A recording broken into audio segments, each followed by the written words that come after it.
Jane showed everyone a video. I'll show you guys. So let's pretend that this is a chimpanzee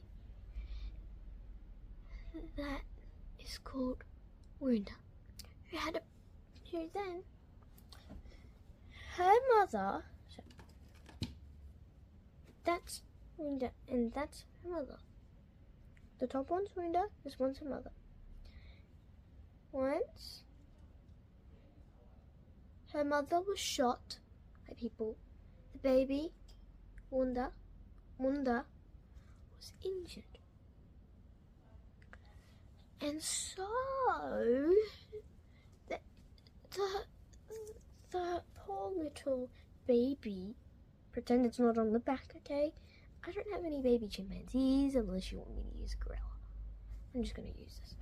So, Wunda was taken to a home for homeless chimpanzee babies. And Wunda was very wounded. But just look at that.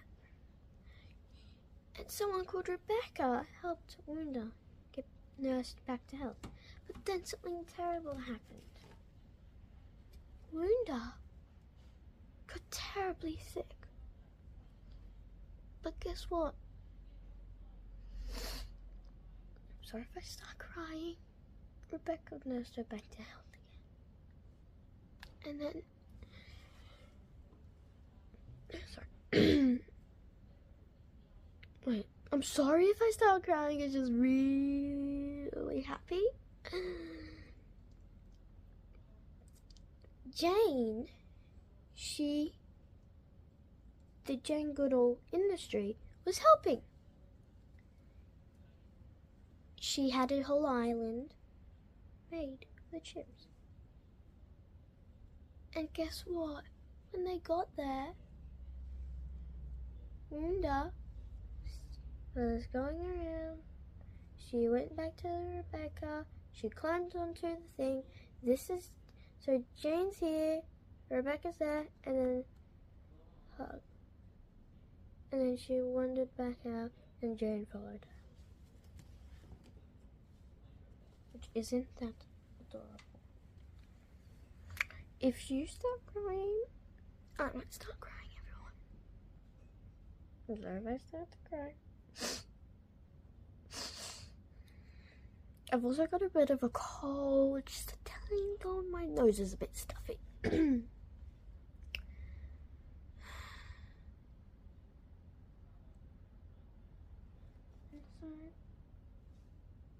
Then, wow, everyone at the end, everyone stood up and applauded her. This is a really exciting moment for me. The Jane Goodall Institute's Chimpunga Chimpanzee Rehabilitation Center in the Republic of Congo has for years been caring for infants whose mothers were killed, mostly for the illegal bushmeat trade. Many of them are now fully grown. Recently, we acquired 3 large forested islands on the beautiful Kwilu River, where we can release many of the chimpanzees from our overcrowded center. In here is Wunda, and she nearly died, but thanks to Rebecca, she came back from the dead. And here she is about to come out into this paradise. She's the 15th chimpanzee to get her freedom here. And we hope ultimately to have about 60 on the island. Today is the first time I've met Wunda. I talked to her on the boat, trying to reassure her. She must have wondered what was happening. None of us could predict exactly what she would do once the cage door opened.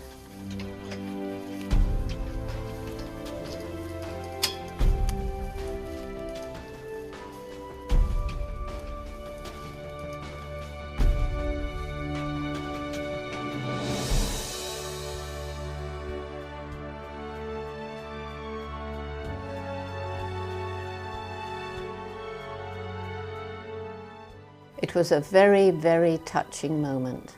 one of the most amazing things that's ever happened to me. The warmth of her embrace is something I shall never forget. For Wunda and all the other chimpanzees we're working to bring here, Chinzula Island will provide a wonderful forest home where they will be cared for and safe.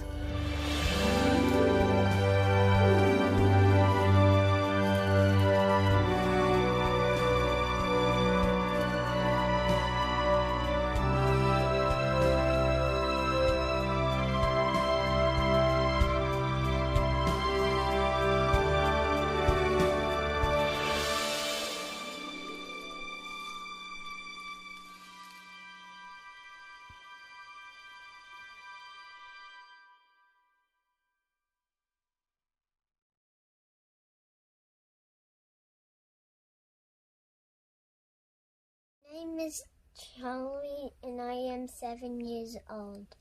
I live in Melbourne, Australia.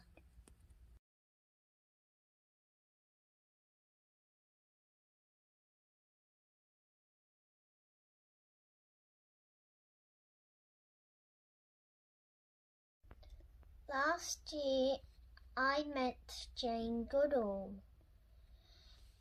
Jane has been looking after chimpanzees.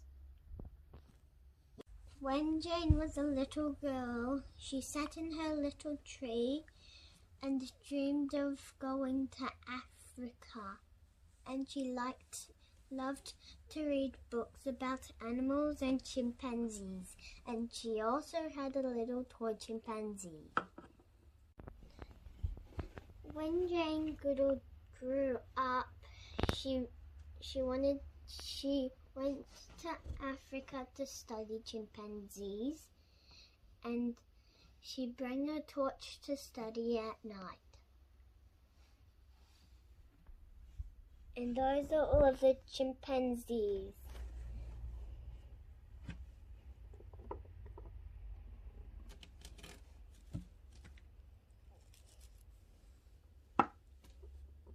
Now Jane is older now. Now she goes around the world telling everyone about the chimpanzees and how to look after them. I would like to give Jane Goodall some money for the chimps, for her to give them bananas. How? Chimpanzees are a lot like us, and they need our help.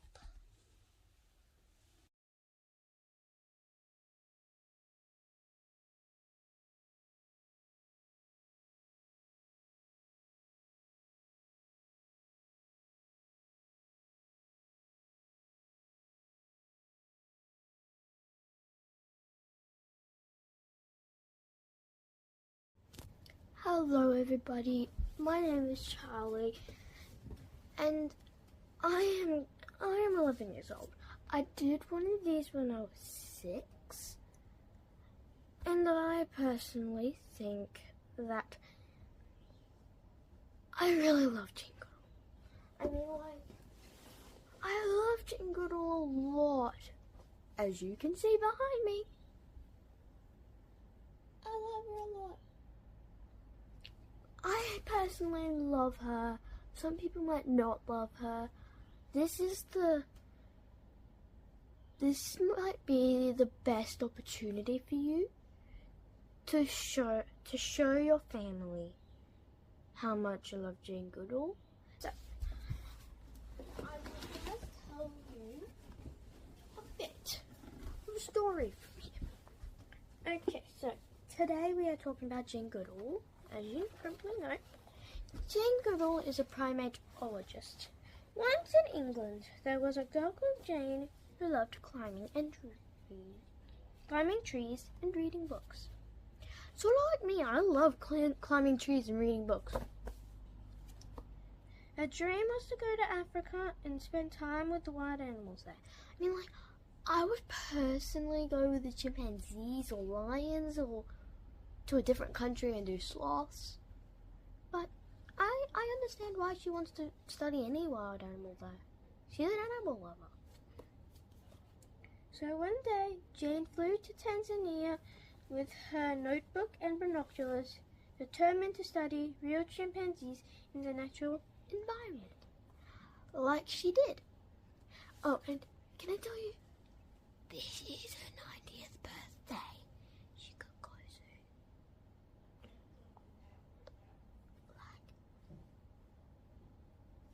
Jane, if you're watching this, I am so sorry if I offended you. I am still reading it, and I have noticed that you were born near my birthday. You were born April 3rd, 1934.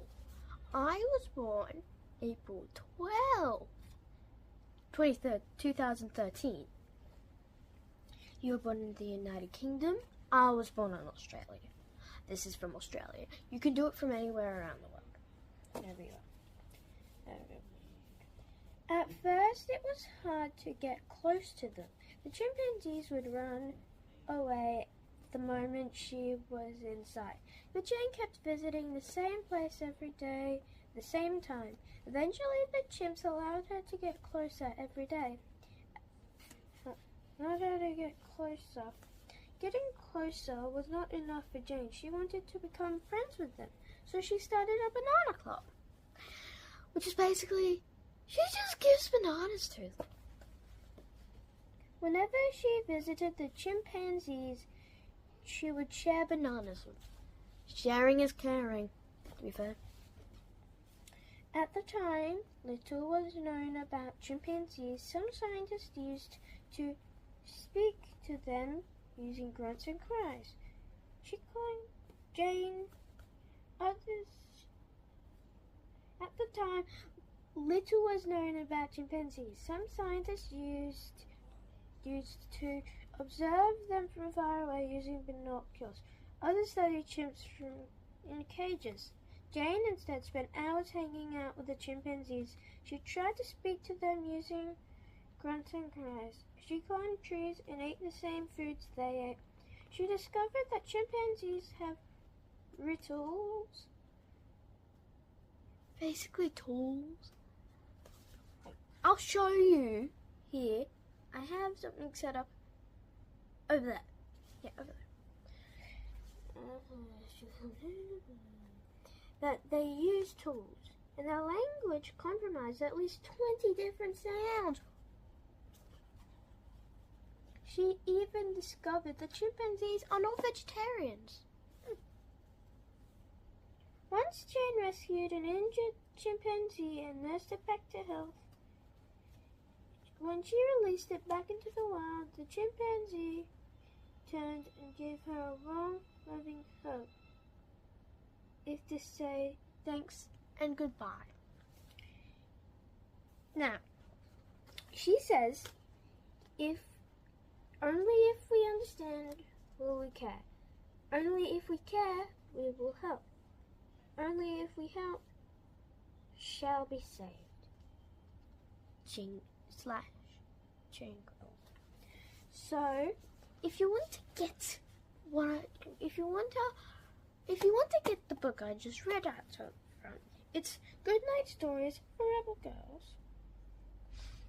And Jane, if you're looking at Jane's page, it's on page 82.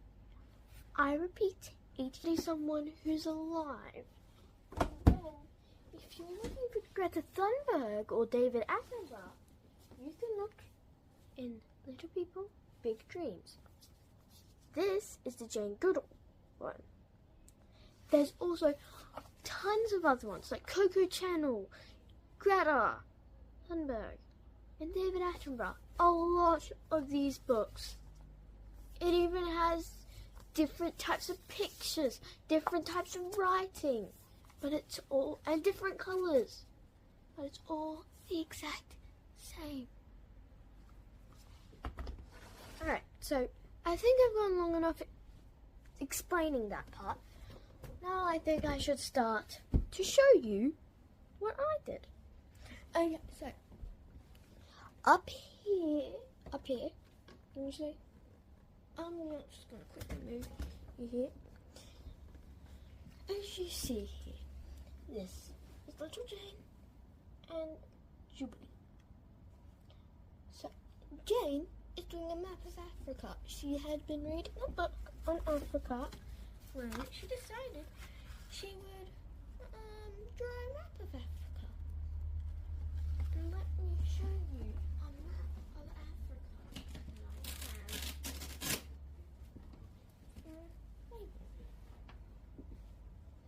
This is the map of Africa. Okay. And here she has all of that stuff. And then one day, hold on, I'm just gonna roll you guys down. One day, she wanted to know how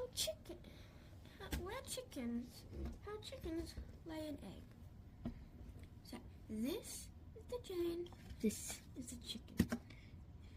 Okay, so Jane's first attempt was to hide in the chicken coop and wait for the chicken to come in and start to lay an egg. Like that. But that didn't work. Instead of her studying the chicken, look what happened instead. Chicken, and the chicken ran away, which is not what Jane was expecting with that. Can you still see me? I am pretty tall I'm actually pretty short for an 11-year-old. Enough about that. Then Jane decided, I need another plan. She decided to wait back here, back by the chicken coop like that, until, you see, the chicken went into the coop, went into one of the places, then Jane sneaked in and looked. Wow. She was astonished. And then, when she was old enough, one of her friends was able to get her into a college. Huh. Sorry, my feet might be under there, under the table, because there's a heater under the table and my feet are cold. I'm taking the day out of school, just to tell you. My sister's at school. My brother's not at school because he's not in school. So, inside.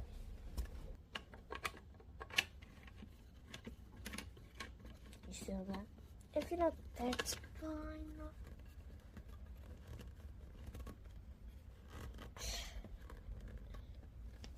Okay. So, and then one day,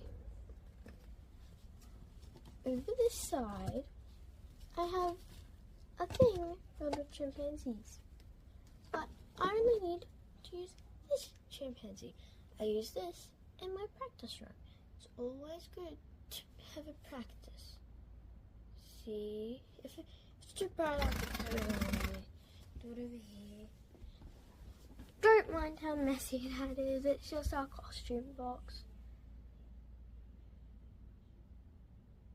This is David's greybeard. Okay, so as you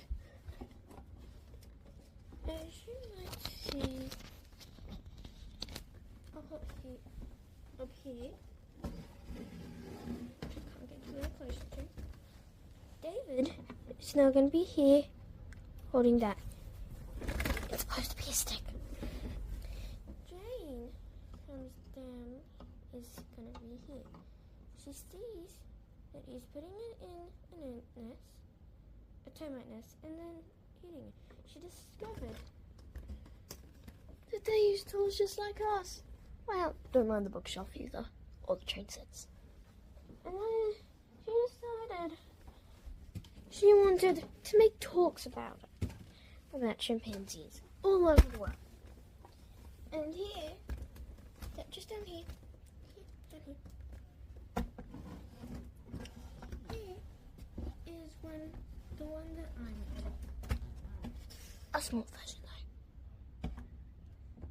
So, Jane's making a speech about it. Everyone's looking at her. Hold on. Pretend you're Jane for now. And pretend there's a whole crowd. Right? You're about to finish. You just finished a presentation about your favorite animal. Pretend you're a very famous person that a lot of people talk about, that a lot of people love. Sorry if I get out of your sight. I just need to be able to stand up and applaud you.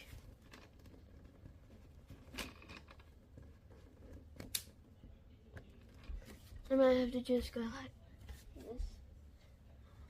So like, I was down like here, then everyone stood up.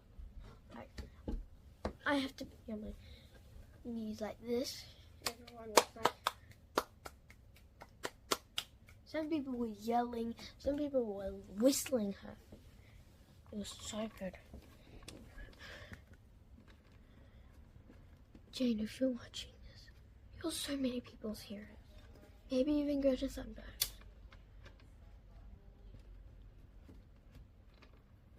Did you get inspired by David Attenborough?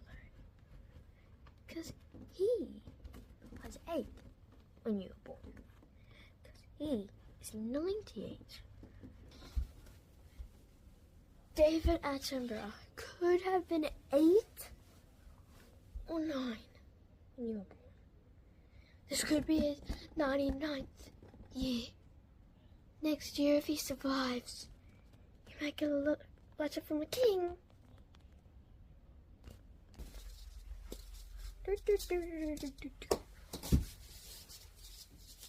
See ya.